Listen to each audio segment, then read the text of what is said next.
오늘 볼 하나님 말씀은요, 창세기 14장 18절에서 20절의 말씀입니다. 함께 한 목소리로 힘차게 읽습니다. 시작! 살렘 왕 멜기세덱이 떡과 포도주를 가지고 나왔으니 그는 지극히 높으신 하나님의 제사장이었더라. 그가 아브라함에게 축복하여 이르되 천지의 주제이시오 지극히 높으신 하나님이여 아브라함에게 복을 주옵소서. 너희 대적을 내 손에 붙이신 지극히 높으신 하나님을 찬송할지로다 하매 아브라함이 그 얻은 것에서 10분의 1을 멜기세덱에게 주었더라. 아멘. 할렐루야. 여러분 잘 지냈어요? 좋습니다. 오늘 1부 예배는요, 특별히 우리 프리즘 찬양팀 친구들이 예배를 섬겼습니다. 우리 잘했다고 박수 한번 줄까요?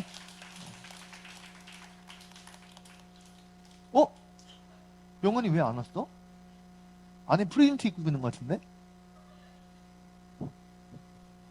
너도 안에 입고 있니 혹시? 아니야? 뭐랄까요? 목사님이 올해 이제 2년 차가 돼 가거든요. 근데 우리 친구들이 많이 성장하고 많이 잘하는구나 이런 마음을 오늘 일부 예배를 통해서 또 한 번 더 느끼게 됐습니다. 더 잘하고 앞으로 더 부흥하는 질적으로나 양적으로나 부흥하는 프리즘 되기를 주 이름으로 축원합니다. 아멘. 자, 봅시다. 지난 아브람 설교에서요, 아브람에는 특공대 318명을 데리고 아브람이 그의 동맹 관계들, 잘 동맹을 이루었던 다른 사람들과 함께 전쟁에 참여했지요. 아브람은 그곳에서 대승을 거뒀어요. 모든 승리를 거두고 나서 오늘 굉장히 인상적인 이야기가 그의 삶의 이야기에 뒤따르더라고요. 오늘 그 이야기를 한번 나눠보고자 해요. 지난 설교에서 설명했던 것처럼 메소포타미아 4개 연합군과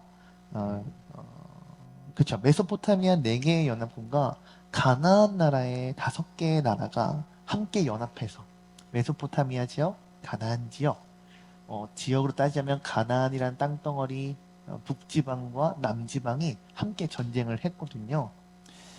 그 전쟁에서 메소포타미아 4개 나라의 연합군이 패배를 해요. 아브라함의 전쟁 참여로 인해 가나안 연합군이 승리를 하게 됩니다.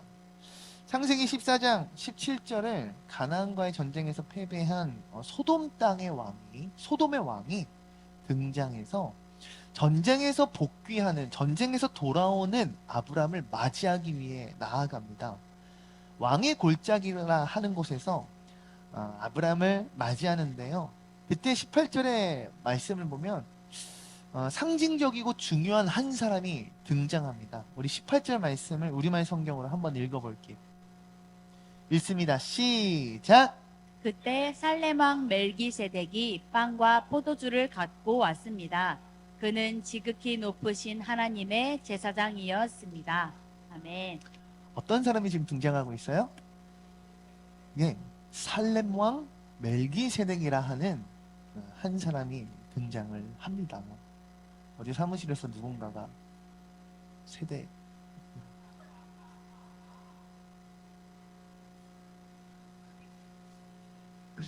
세미가 저랑 코드가 맞네요. 멜기세덱이라는 한 사람이 등장하는데 아브람을 위해서 포도주와 빵 혹은 떡을 가지고 나와요. 여기서 이 사람에 대해서 조금 설명을 하자면 앞에 보이는 이 살렘은 우리가 잘 알고 있는 예루살렘 지역을 일컫더라고요. 다시 말해 신약 시대에 등장하는 예루살렘 지역, 즉 그 살렘을 다스리고 있던 사람이고요.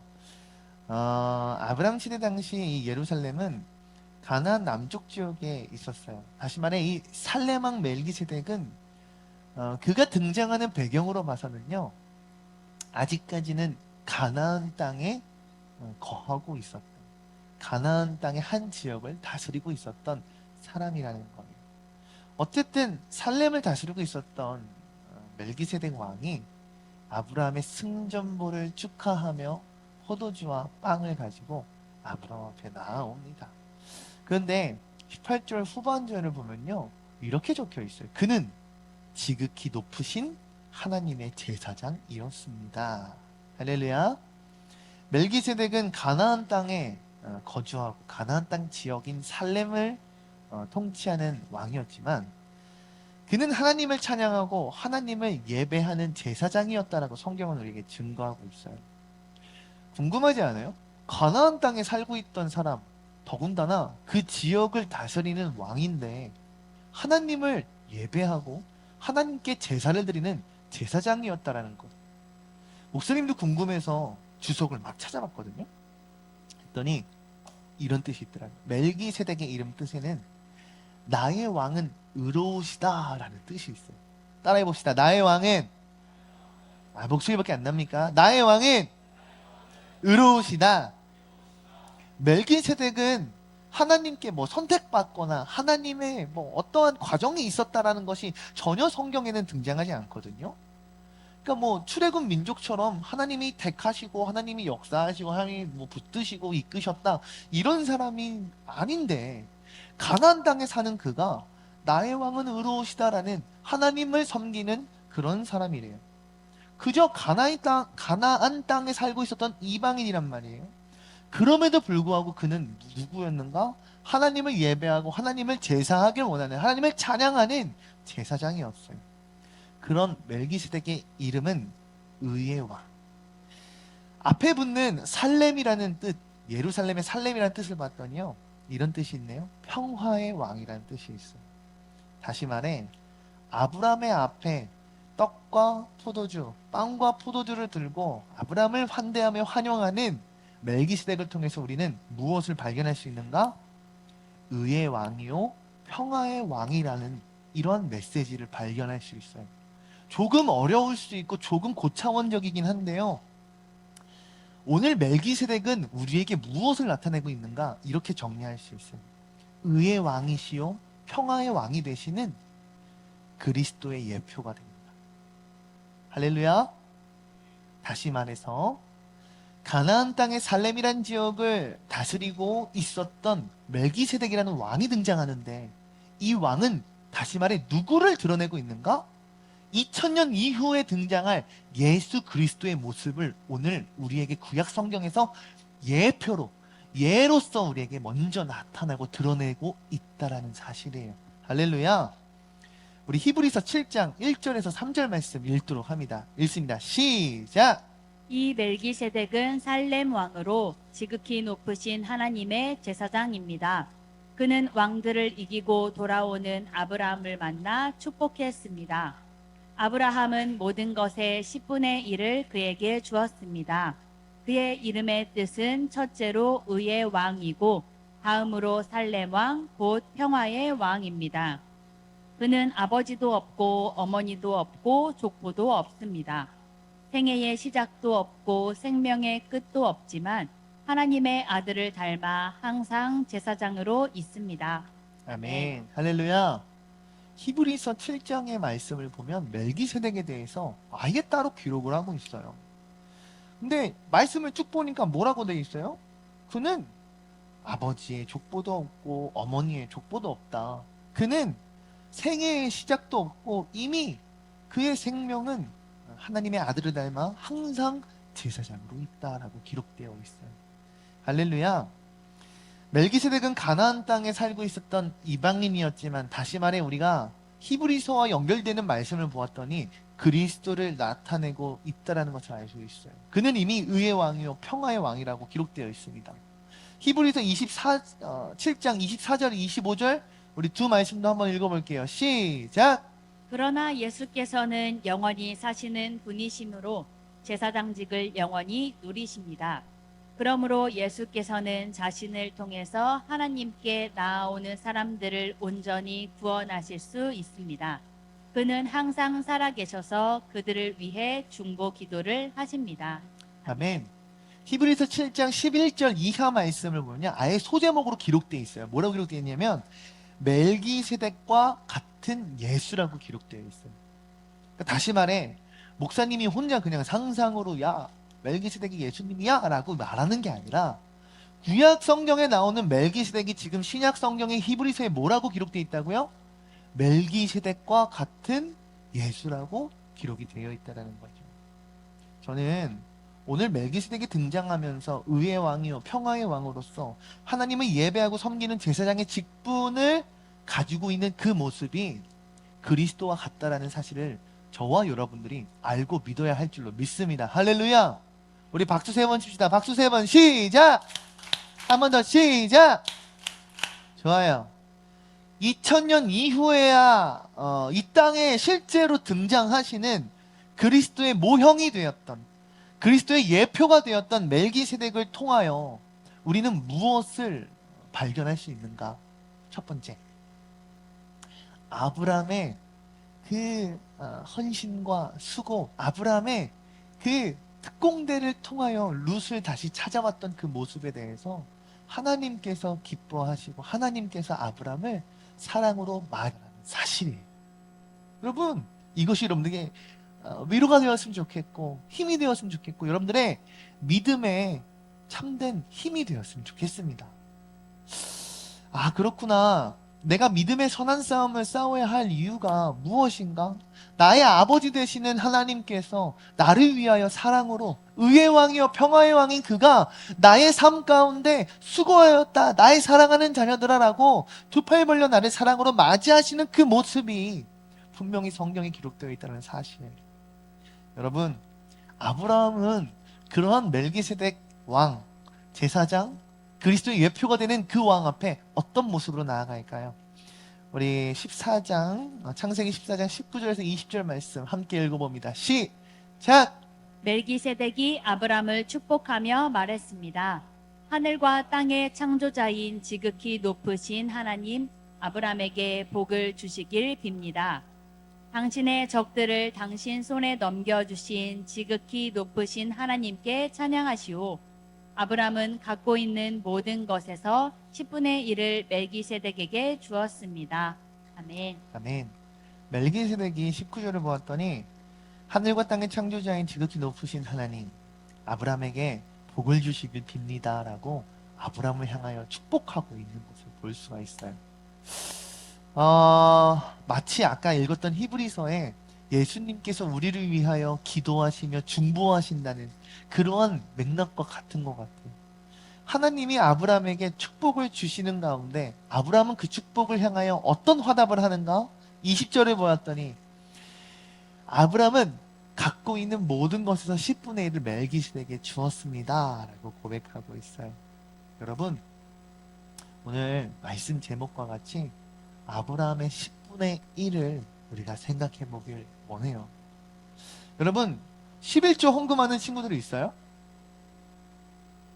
오, 하나, 둘, 셋, 4명? 4명밖에 안 해요? 5명? 좋아요. 여러분, 11조 헌금이 우리에게 중요한 것은 그 헌금이 가지고 있는 액수가 중요한 게 아니라요. 헌금이 가지고 있는 의미가 분명하기 때문이에요. 어찌 보면 성경에 처음으로 등장하는 11조의 모습이 오늘 멜기세덱과 아브람이 만나는 모습이라고 할 수 있어요. 여러분, 자신이 갖고 있던 10분의 1을 멜기세덱에게 주었던 아브람의 그 모습에는요, 이와 같은 의미가 담겨져 있어요. 자신의 모든 소유는 물론 자신 또한 하나님의 것임을 인정하는, 이해됩니까? 내가 취득한 이것뿐만이 아니라 이것을 들고 있는 나 또한 하나님의 것입니다라고 고백하는 그 의미가 이 아브라함의 10분의 1 가운데 담겨져 있다라는 사실이에요. 할렐루야. 여러분들의 삶을 주관하시는 분이 누구입니까? 여러분들의 삶 가운데 참된 승리를 얻게 하시는 분이 누구이십니까? 예성이가 기억이에요. 예성이가 그런 말들. 카톡에 막 이렇게 글을 쓰는 거야. 저 완전 시험 완전 망할 것 같아요. 큰일 났어요. 저 완전 시험 완전 어떡하죠? 근데 금요일이었나요? 예배를 온 거예요. 이 애들이 예성이를 욕하고 있길래 왜? 했더니 그렇게 엄살피더니 100점 중에 한 문제를 틀렸다고 하더라고요. 근데 아직 안 끝났어요. 자기의 기준은 100점이래요. 이미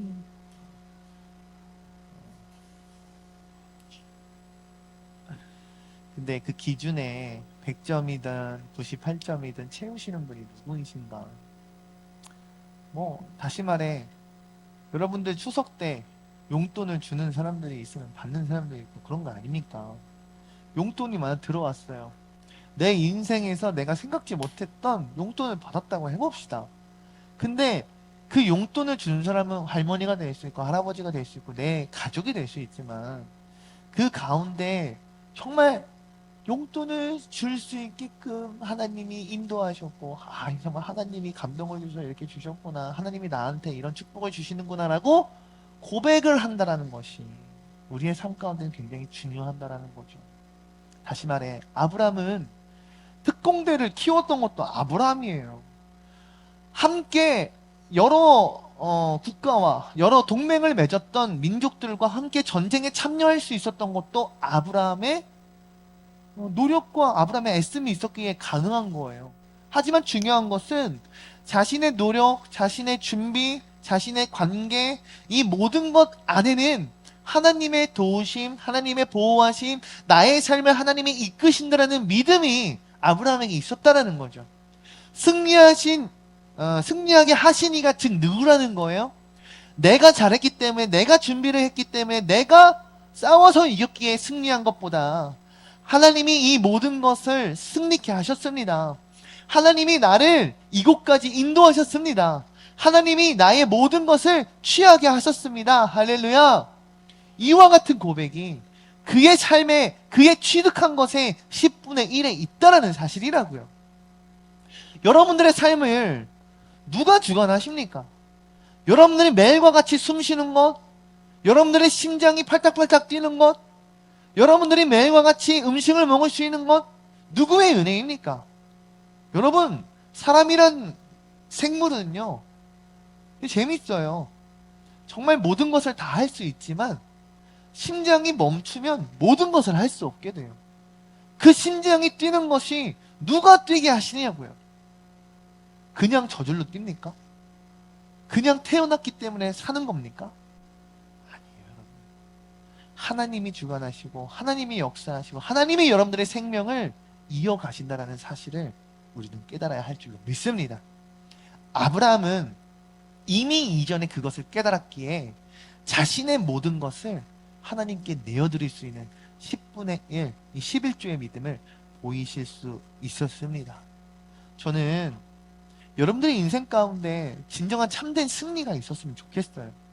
참된 승리는요, 아브라함이 이겼다! 이게 참된 승리가 아니에요. 아브라함이 이겼다라는 그 외침 앞에 아브라함의 하나님이 승리를 행하셨다. 할렐루야! 이 마침표가 찍혀야 진정한 인생의 승리이지 않은가 묵상해 봅니다. 우리 프리즘 정말 승리하는 여러분들의 인생이 되길 소망합니다. 100점을 맞아도 95점을 맞아도 우리 연우가 수학 몇 점 맞았다고 조준 선생님 나한테 5점인가요? 아니요. 내가 그래서 그랬어요. 연우는 답을 다 알고 있었던 거예요. 그럴지라도 하나님 함께 하신다면 진정한 승리를 이룰 수 있다는 사실. 할렐루야. 우리 말씀 마치도록 합니다.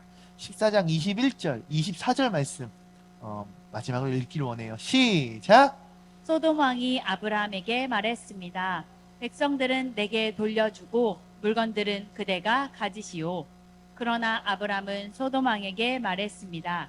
내가 하늘과 땅의 창조자이신 지극히 높으신 하나님 여호와께 내 손을 들어 맹세합니다. 왕께 속한 것은 실 한 오락이나 신발끈 하나라도 받지 않겠습니다. 왕께서 내가 아브람을 부자로 만들었다라고 말하지 못하게 말입니다. 다만 젊은이들이 먹은 것과 나와 같이 간 사람들, 곧 아넬과 에스골과 아므레의 목 말고는 하나도 받지 않겠습니다. 그들에게는 그들의 몫을 주십시오. 아멘. 아멘. 여러분, 이 24절로 창세기 24장의 이야기가 끝나요. 아브라함은 이 14장의 이야기가 끝날 때까지 어떤 모습을 끝까지 보이고 있는 줄 아십니까? 소돔 왕이 이렇게 얘기해요. 백성들은 나에게 돌려주고 물건들은 그대가 가지시오 라고 얘기해요. 근데 아브라함이 소돔 왕에게 이렇게 얘기해요. 내가 하늘과 땅의 창조자이신 지극히 높으신 하나님 여호와께 내 손을 들어 맹세합니다. 23절에 왕께 속한 것은 실 오라게 하나 신발끈 하나라도 받지 않겠습니다. 왜요? 이유가 뭐라고 해요? 내가 아브라함을 부자로 만들었다라는 소돔 왕의 자신의 공로로 돌리고자 하는 이것을 원천 차단하기 위함이에요. 그러니까 무슨 말이냐면 소돔 왕이 나중에 내가 아브라함한테 이것을 다 줘가지고 아브라함이 큰 부자가 됐습니다 라고 소돔 왕이 하나님의 일하심, 하나님의 역사하심을 소돔 왕의 영광으로 가로채길까봐 아브라함이 모든 것을 차단했다라는 거예요. 다시 말해 아브라함은 오늘 말씀이 끝나는 그 순간까지도 누구를 향하여 있는가? 하나님을 향하여 있음을 발견할 수 있다라는 거예요. 아, 내 인생의 모든 것은 하나님이 하셨습니다. 나를 이곳까지 인도하신 분도 하나님이시오. 318명의 특공대를 준비하게 하셨고 여러 가지 내 주변 국가들과 동맹관계를 이루게 하신 것과 그 국가들을 통하여 함께 전쟁에 참여하여 승리하기까지 모든 재물과 모든 포로들을 이끌어 올 수 있었던 것 또한 하나님이 하신 것입니다. 할렐루야. 이것을 끝까지 고철하기 위해, 이것을 끝까지 나타내기 위하여 아브람은 끝까지 하나님을 놓지 않았다는 거예요. 더 나아가 24절에는 이런 고백까지 해요. 다만 젊은이들이 먹은 것과 나와 같이 간 사람들은 그들의 목 말고는 하나도 받지 않겠습니다. 그들에게는 그들의 목을 주십시오. 아브라함의 하나님 앞에서의 겸손, 아브라함의 다른 이들을 향한 긍휼의 마음, 사랑의 마음을 발견하게 됩니다. 사랑하는 프리즘 여러분, 말씀 마칩니다. 여러분들의 삶 가운데 하나님 앞에 참된 겸손의 모습이 있었으면 좋겠어요. 더 나아가서 하나님 앞에 겸손한 자라면 무엇을 할 수 있는가? 내 주변에 있는 사람들을 사랑할 수 있게 돼요. 마땅히 내가 취하고 싶은 것들이 있잖아요. 목사님은 어렸을 때 동생과 한 7, 8살 차이 난다 그랬잖아요. 명절날 용돈을 받으면 동생이 받은 용돈과 바꿔치기를 했어요. 근데 어떻게 했냐면 동생이 화폐에 대한 개념이 없을 때 야, 형아가 이거 동전 많이 줄게 막 그냥. 목사님도 어렸을까요? 안 어렸을까요? 여러분 나이보다 훨씬 어렸죠. 내 동생이 시야만 할 때 혹은 시야보다 조금 클 때니까 목사님도 초등학교 저학년 막 이랬을 거예요. 목사님은 초등학교 때부터 악한 사람이었을까요? 악당이었을까요? 하고 싶은 말은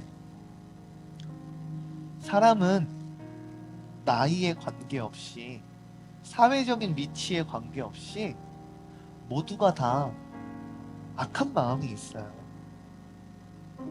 뒤에 저렇게 선하게 웃으시는 우리 호정 선생님도 마음 가운데 어떤 생각을 품고 있을지 모르겠어요.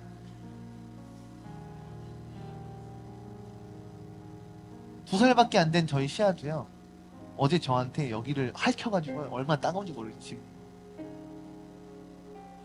어른이나 애기나 자기 자신을 위하고자 하는 마음은 동일한 것 같아요. 여러분도 그러지 않나요? 마지막 남은 고기 한 점 먹고 싶지 않아요? 그런데 아브람도 난 똑같았을 것 같아요. 전쟁에서 승리로 얻은 그 수많은 재물들 아브람이라고 안 가지고 싶었을까요? 아브람이 부자였기 때문에 더 부자가 되고 싶지 않았던 걸까요? 아니에요. 하나님 앞에 하나님을 인식하며 하나님 앞에 겸손할 수 있었기에 내 것이 아닌 다른 사람들에게 줄 수 있었던 거예요. 그 믿음의 표현이 어디에 담겨 있다? 아브라함의 10분의 1, 11조에 담겨 있다. 목사님은 여러분들이 헌금 생활을 잘했으면 좋겠습니다. 할렐루야. 뭐 어른들처럼 여러분들에게 많은 헌금을 하라고는 하진 않아요. 그러나 주일날 주일 예배 혹은 감사 헌금은 드렸으면 좋겠고, 단돈 1,000원이라도 여러분들이 부모님께 받은 용돈이든 무엇이든 간에 하나님 앞에 10분의 1, 11조를 드릴 수 있는 여러분들이 되었으면 좋겠어요. 왜? 하나님이 나의 삶의 주인이라는 믿음의 고백이 담겨있기 때문에. 우리 마지막 믿음이 없이는 찬양하면서 기도의 자리에 나아갑시다.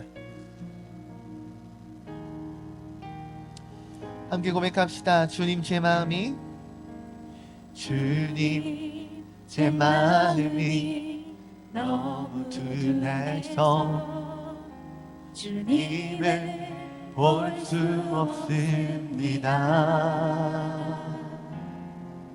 이 땅에 속하여 이 땅만 보다가 주님 손을 놓쳤습니다. 나는 나 그대로 왔는데 왜 주저앉게 되었나. 나는 청지기인데 언제부터 내 삶의 주인이 되어버렸나.